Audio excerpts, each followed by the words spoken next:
Je vais rebondir sur notre dernière vidéo où on a parlé du facteur d'employabilité, donc de quoi j'ai besoin pour accéder à l'emploi.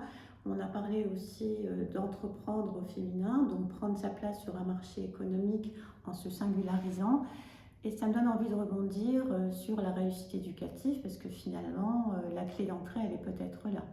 Alors effectivement, nous avons besoin des savoirs fondamentaux et en parallèle, on pourrait peut-être imaginer d'ouvrir un éveil sur le fonctionnement de la personne qui va déterminer la relation à l'apprentissage. C'est vrai que quand on est à l'école, on ne parle pas de la connaissance de soi en tant que telle, hein. On peut nous exprimer manque de confiance, pas suffisamment de confiance, mais de quoi ça parle? De quoi ça parle? Parce qu'en fait, on comprend bien que c'est un frein majeur à apprendre parce que ça m'empêche d'apprendre, ça occupe mon espace, ça crée des peurs, la peur de ne pas comprendre, de ne pas être à la hauteur du regard de l'autre, ça va me limiter dans l'apprentissage.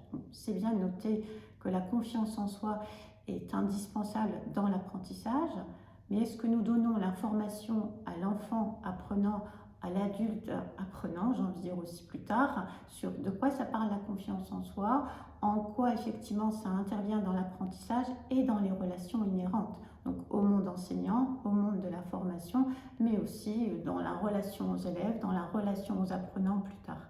Je pense que c'est une question qu'il faut qu'on se pose, mais surtout à laquelle il faut très vite trouver une réponse, parce que pour que l'enfant puisse être dans une relation d'apprentissage sécurisée, on doit lui donner les moyens de mieux se connaître, pour mieux se comprendre et mieux se gérer sur un plan émotionnel. Donner à l'enfant effectivement cette connaissance de soi, c'est s'assurer d'une meilleure qualité d'apprentissage et aussi une meilleure relation à autrui. Nous vivons en société, nous vivons ensemble. Si on veut que l'enfant puisse se préparer au monde de demain, nous devons lui donner effectivement ces savoirs fondamentaux, cette connaissance de soi pour apprendre et pour accueillir l'autre dans sa différence.